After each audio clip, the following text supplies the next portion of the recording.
In the fall of 2019, Claire Matthews, a 32-year-old graphic designer from Portland, moved into a new apartment complex after a rough breakup. The place was small but modern, third floor, decent neighborhood, safe, or so it seemed. A week after moving in, Claire received a handwritten letter in her mailbox. No envelope, just a folded piece of lined paper with neat, almost childlike handwriting. It read, "You looked really happy today. That smile suits you." She laughed it off. Thought maybe it was a flirty neighbor or even a joke. She mentioned it to her coworker at lunch the next day, joking that she had a secret admirer. But on the back of the note, in faint pencil, there was a message she hadn't noticed before. "You're not as hard to find as you think." She hadn't told anyone her new address yet, not even her parents. Over the next week, more notes appeared, sometimes in her mailbox, once slid under her door. Each one commented on something specific she'd done that day. "Blue looks good on you. You should wear it more often.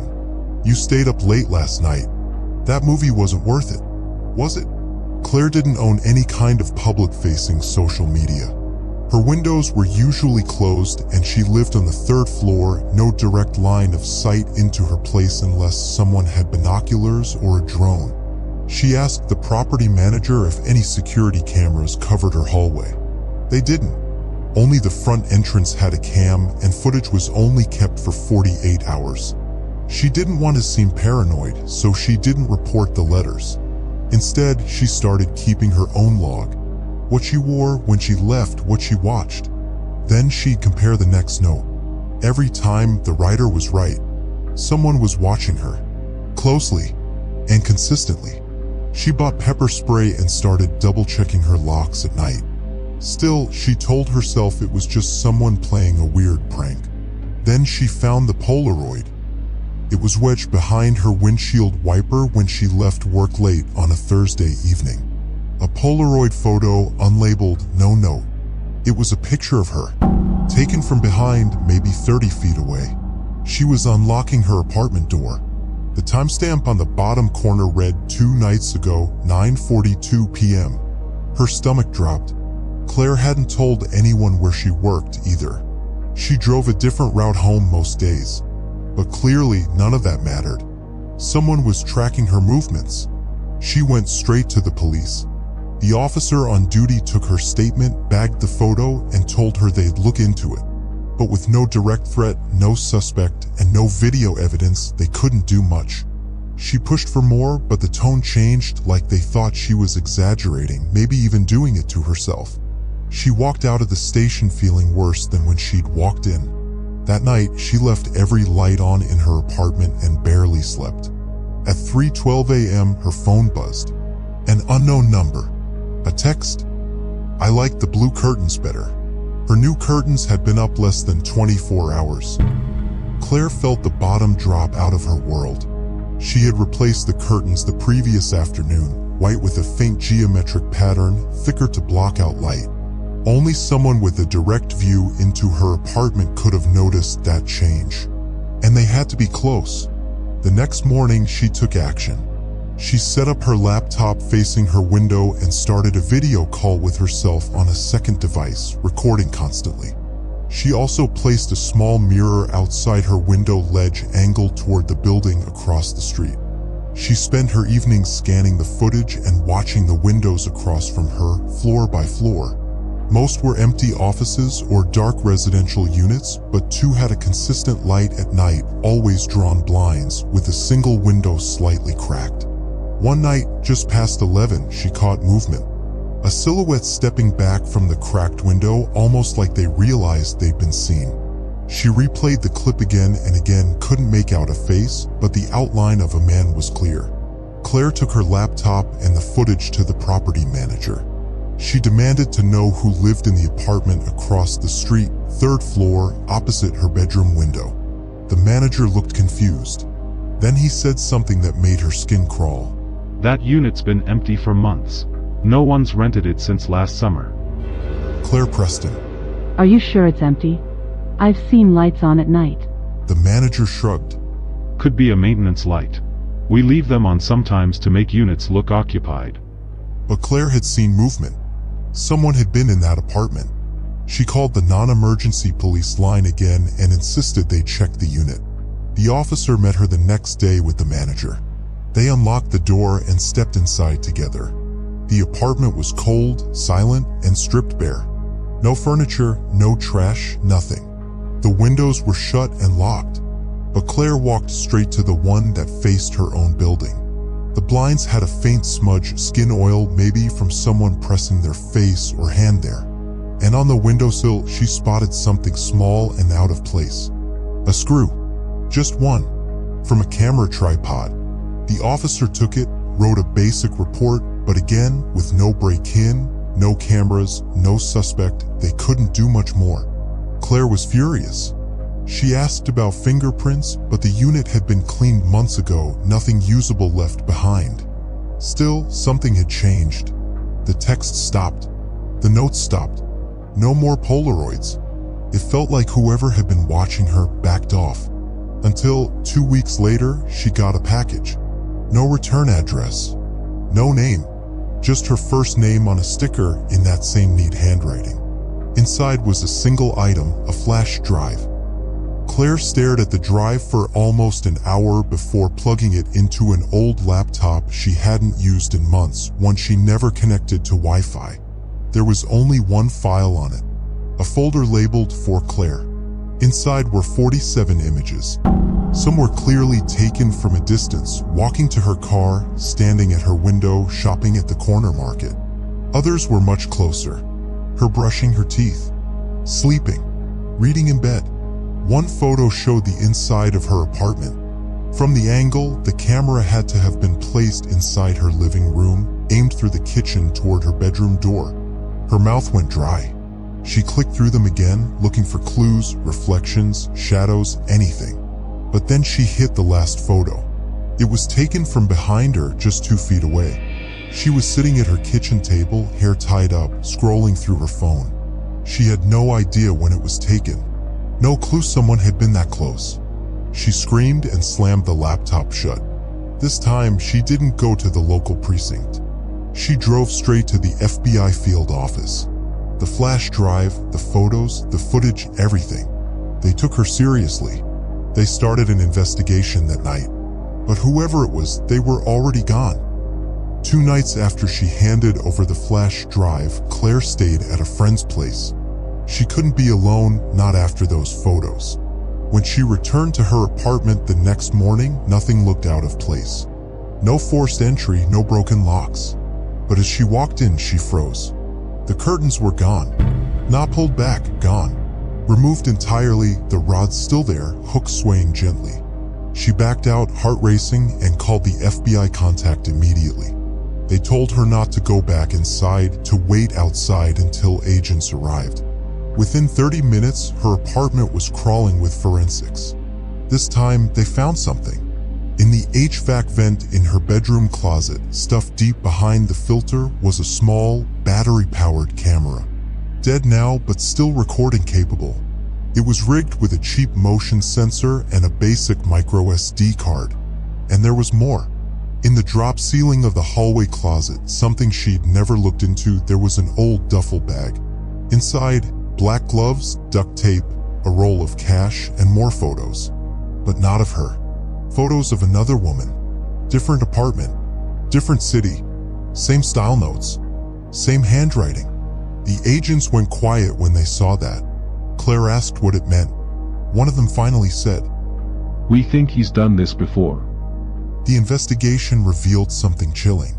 The woman in the photos was from Seattle, a woman who had lived in a similar apartment complex, also on the 3rd floor. Just like Claire. She had reported strange occurrences too, unexplained messages, odd packages, and someone watching her. But she had moved out months before Claire even arrived in Portland. The FBI traced the connections. They found that the same person had moved between cities, stalking women in apartment complexes with 3rd-floor windows. Each time, the pattern was the same: anonymous notes, photos, and subtle psychological manipulation. He would wait until his target grew paranoid and then vanish, leaving the next victim to pick up where the last had left off. But but they never found him. Claire moved out of her apartment for good, but the fear never fully left her.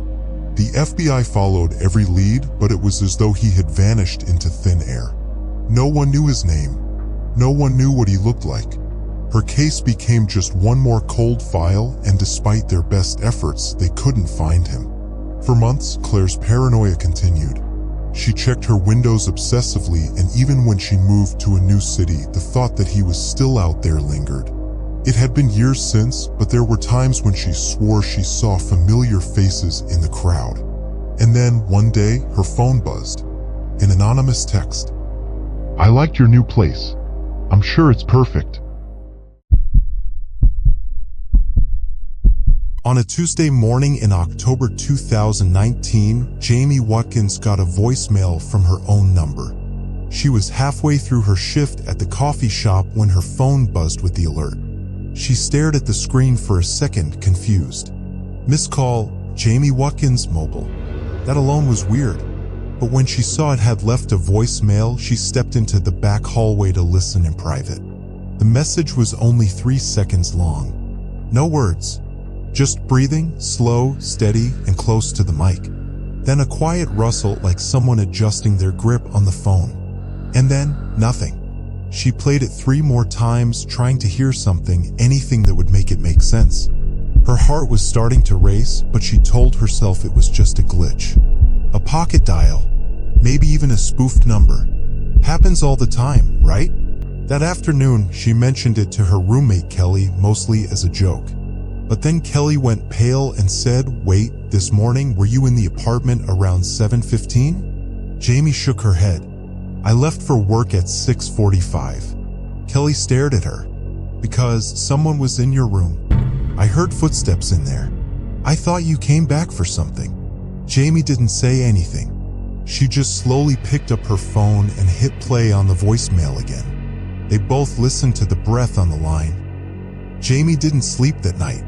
She kept thinking about the voicemail, and the footsteps, and how Kelly had just assumed it was her, how easy it was for something strange to slip right past normalcy if you gave it a reason to. She double-checked all the locks before bed. Their apartment wasn't fancy, 2 bedrooms, a kitchen, and a narrow living room, but it was in a decent neighborhood just outside of Portland. Nothing had ever felt off there before, but now every creak in the walls sounded deliberate. At 2:08 a.m., she thought she heard the doorknob rattle. She froze, sitting up in bed, eyes locked on her closed bedroom door. The sound came again, soft metal clicking. Like someone trying the handle, not quite gently, but not in a rush either. She grabbed her phone and texted Kelly. "Are you up? Someone's at my door." No response. Jamie crept out of bed, holding her breath as she crossed to the door. She pressed her ear to the wood. Nothing now. Just silence. But her hand hovered over the knob, frozen, until a new sound stopped her cold. 3 slow knocks. Not loud, almost polite. Her phone buzzed in her hand. A new text. From Kelly. "I'm not home. Staying at Matt's." "What are you talking about?" Jamie didn't open the door. By morning, Jamie still hadn't slept. She stayed locked in her room until the sun came up, then walked the apartment slowly, holding a kitchen knife. Nothing was out of place. The front door was still locked, chain and all. It didn't make sense. When Kelly came back that afternoon, she brought her boyfriend, Matt, with her. Jamie told them everything again. The voicemail, the footsteps, the knocks, and now the text that proved Kelly hadn't been home after all. Matt was calm but serious. Could be someone scoped the place. Tried the handle, figured someone was up and bailed.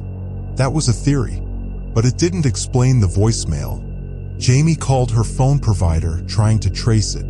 They said spoofed numbers weren't uncommon, and no, they couldn't tell her where the call came from. Just as Jamie was hanging up, Kelly walked in from the balcony, pale. "I just talked to the guy upstairs." "You know the older guy, Mr. Delaney?" Jamie nodded. He was quiet, barely ever came out of his unit. Kelly swallowed. "He said he saw someone sitting on our stairs last night, around 1:30. Just sitting there. Hoodie, backpack. Didn't recognize him." Jamie felt her stomach drop. Did he say what he looked like? Kelly shook her head. Just that he sat there for almost an hour. Never moved. Then walked away. Jamie didn't say it out loud, but she was thinking it. That was before the knocks. 2 days passed without incident. Jamie tried to tell herself it was over, that whoever it was had moved on, that it really had just been some freak occurrence. She even managed to sleep through the night. Then on Friday, she got another voicemail. Again, from her own number. She was at the grocery store when it came in. She didn't even see the call pop up, just a new alert. Voicemail 012. Her chest tightened. She stepped out of the checkout line and played it with her back against the wall of the frozen foods section. The voice on the recording wasn't breathing this time. It was whispering. 12 seconds of nearly inaudible speech, raspy, low, like the mic was covered by fabric. Jamie couldn't make out a single word, but the tone chilled her. It wasn't frantic or angry. It was calm, measured, like whoever it was knew exactly what they wanted to say and didn't care if she could understand it or not. She put it on speaker and played it for Kelly and Matt when she got home. Matt leaned in, frowning. I think I heard something about keys. Or keep. I don't know. It's creepy as hell though. Kelly looked disturbed. Jamie, your bedroom window. Was it open yesterday? Jamie shook her head. No. Why? Kelly hesitated. Because it's unlocked now. They all went to check. Sure enough, the window latch was undone. Jamie lived on the second floor. That night, Jamie called the police. She didn't want to, it felt like overreacting, but the second voicemail, the unlocked window, and the unknown person on the stairs pushed her over the edge. The responding officer, a young guy named Ruiz, took her seriously. He walked through the apartment with them, checked the locks, the windows, even went upstairs to talk to Mr. Delaney. Jamie played him both voicemails. Ruiz listened without saying much. Then he asked a question Jamie hadn't thought of. Have you noticed anything missing? She blinked. Like what? Anything small, personal, even if it wouldn't make sense to steal. Jamie went through her room after he left. Nothing was gone. At least, nothing she could remember off the top of her head. Her laptop was still there. Wallet, watch, jewelry. But late that night, as she was brushing her teeth, she realized something was missing after all, a small wooden keychain shaped like a fox. It had been a gift from her dad years ago. She always kept it on her desk. It wasn't worth anything, but she liked having it around. Now it was gone. The next day, Officer Ruiz followed up. They filed a report. He admitted there wasn't much they could do without more evidence, but said he'd put in a request for patrol to do drive-bys of the complex at night. Before he left, he said something strange. If this guy is trying to scare you, don't let him know it's working. Some people feed off that. Jamie nodded, but inside, she was barely holding it together. Because that afternoon, her phone buzzed again. Blocked number. One new voicemail. Jamie didn't listen to the voicemail right away. She stared at the notification for a long time. Just the words blocked number felt heavier now, like a warning. Kelly told her not to listen to it at all. Matt offered to play it himself, but Jamie said no. She waited until she was alone, later that night, curled up on the floor of her room with the door locked. She put in her earbuds, took a breath, hit play. At first, silence, then faint static like wind over the mic. And then, a voice. This time it wasn't whispering. It was a man's voice, flat and low. Just one word. Jamie. She stopped the message, rewound it, played it again. Jamie.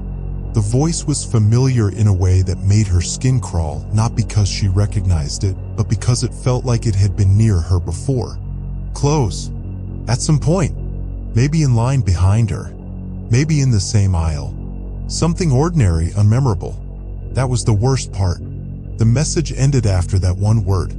She played it a third time, trying to figure out if there was any background noise. Something to place him. She thought she could hear traffic. Faint. Maybe a distant siren. Maybe not. She saved the voicemail and texted Ruiz. That night, she pushed her dresser in front of her bedroom door. At 3:27 a.m., Jamie woke up to the sound of her closet door creaking open. She didn't move. She lay perfectly still, her eyes locked on the dark shape of the sliding door, cracked just enough to show the black space inside. She waited until morning to get up. By now, Jamie was running on nerves and caffeine. She hadn't slept properly in days, and every time her phone buzzed, her stomach turned.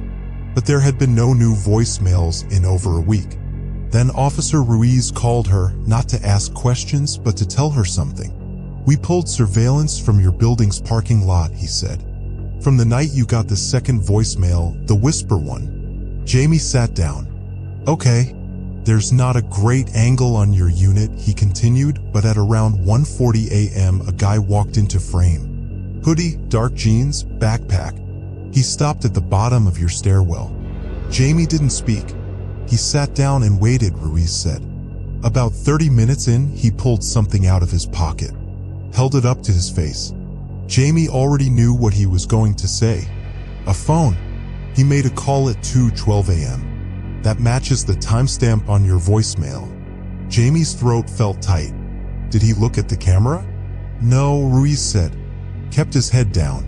"And the video cuts out after 2 minutes. Power surge killed the feed. Bad luck, apparently." "What about facial recognition or a license plate?" she asked. "No car," he said. "And his hood was up the whole time. Face covered." Jamie leaned forward, pressing her palm to her forehead. "So we still don't know who it is." There was a pause. Then Ruiz said, "I'm not supposed to tell you this, but that same guy, he showed up on another building's footage 2 nights later." "Where?" "Outside your work. He stood across the street. Watched the entrance. Didn't go in. Just stood there." The last voicemail came on a Tuesday, just like the first one. Jamie had almost convinced herself it was over. Almost. She'd been staying with Kelly for the last few days, sleeping in her roommate's guest room, keeping all the lights on, double-checking the locks every hour. She was exhausted, both from the fear and from the strain of pretending she wasn't terrified. That morning, she got a text from an unknown number. "You're making this harder than it has to be." She froze, staring at the message. Her heart started pounding, but she didn't know who to call. Ruiz was out of town. The apartment complex's management office wouldn't be open for hours.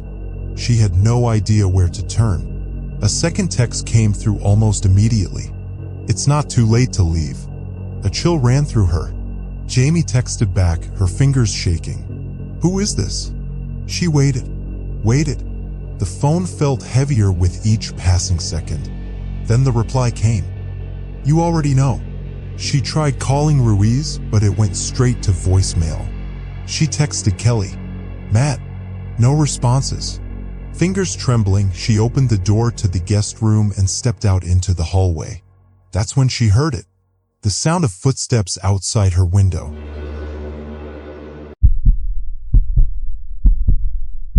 Maya didn't tell many people she was moving. She liked it that way, clean break, fresh start. After a rough breakup and a year of living with a roommate who couldn't take a hint, she found a 1-bedroom apartment in a quiet part of town. It was on the 3rd floor of an old brick building, nothing fancy, but it had charm, big windows, hardwood floors, and neighbors who kept to themselves. She signed the lease on a Wednesday and moved in that weekend.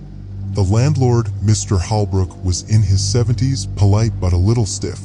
He lived on the ground floor and handed her the keys with the folded paper of house rules. "Don't prop the front door open," he warned. "And no smoking anywhere on the property." Maya liked the quiet. She was in between jobs, picking up remote freelance work and sleeping in most mornings. She noticed early on how still the building was.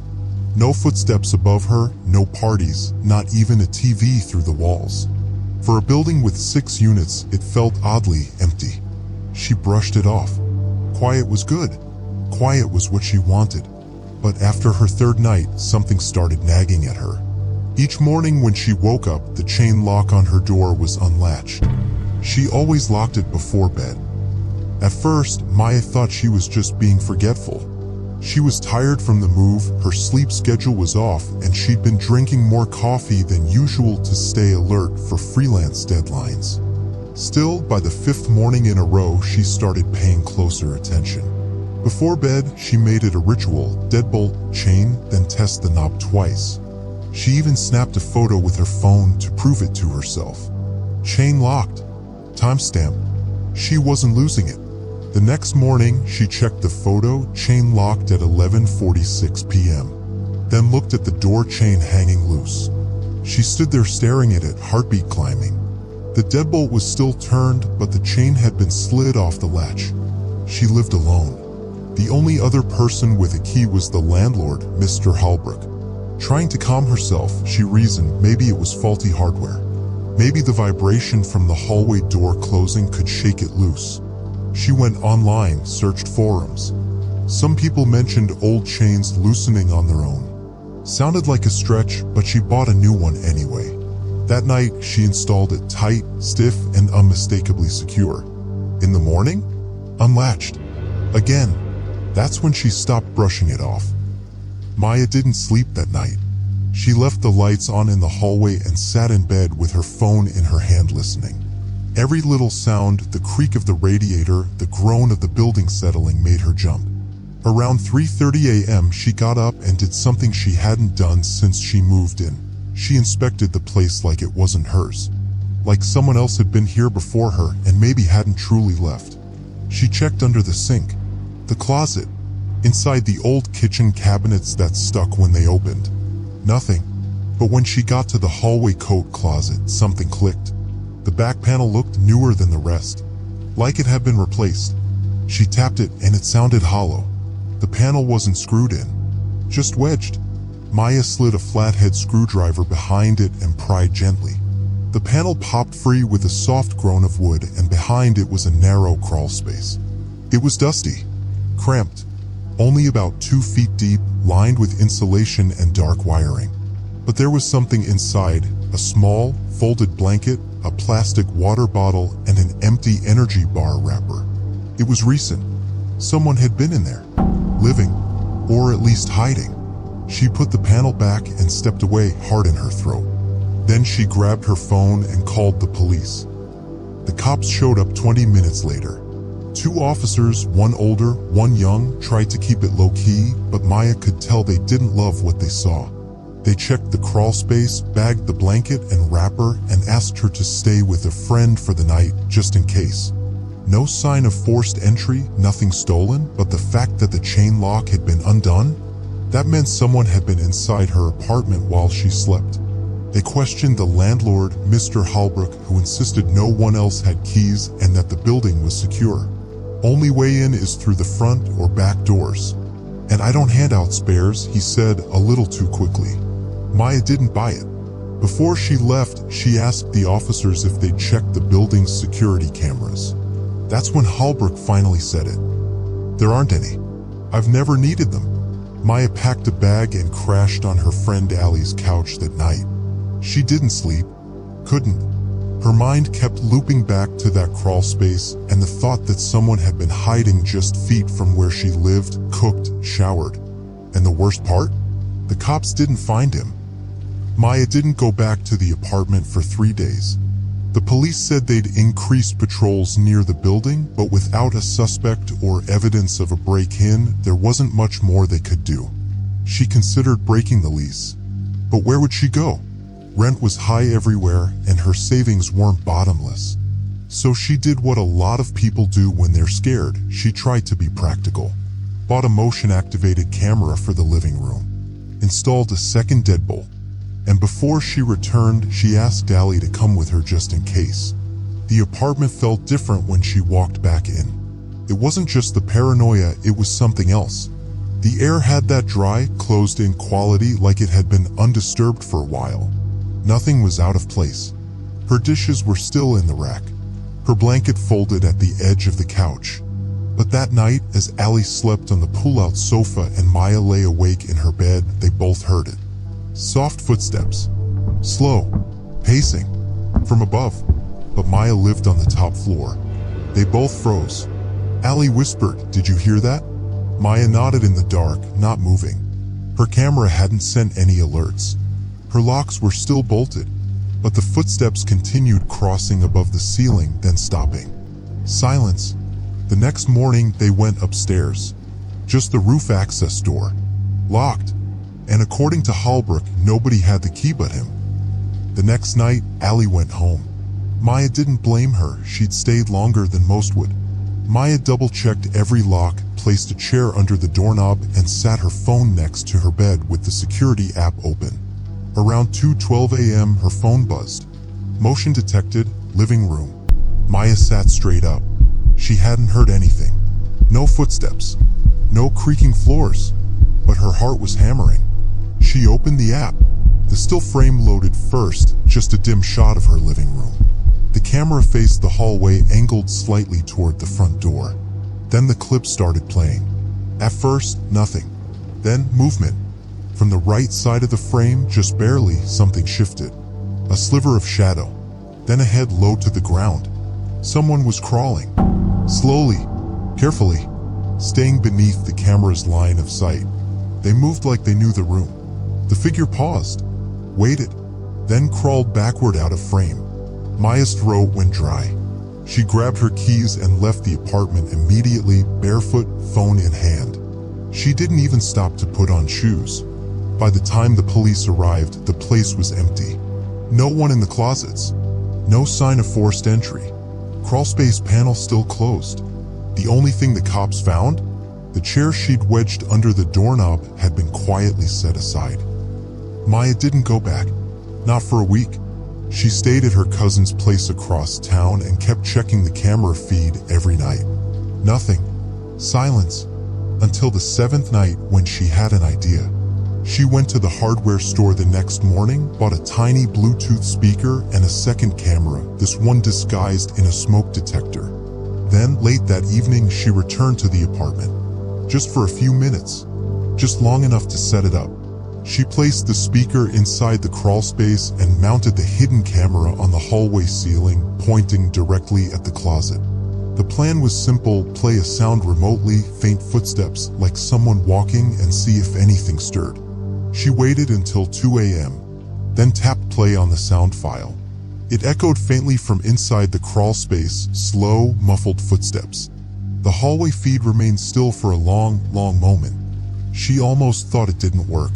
Then the closet door opened. Just a crack, and a hand reached out. The fingers felt around the edge of the door, checking, listening, then slowly began to push it open. The figure that emerged was barefoot, shirtless, thin, male, hair greasy and matted. He didn't look around. He walked straight into her kitchen, like he'd done it 100 times before. Maya had the whole thing on video. She called the police again, this time with footage of the man's face, clear as day, as he opened her fridge and took out a bottle of water like he lived there.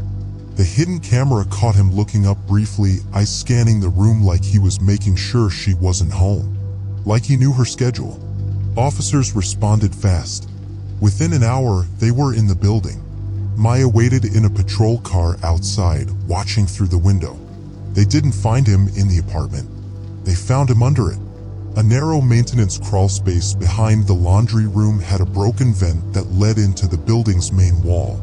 The man had squeezed through it. He'd been living in the building for months, slipping in and out of units, specifically hers, through hidden gaps and maintenance corridors the landlord either didn't know about or didn't care to seal.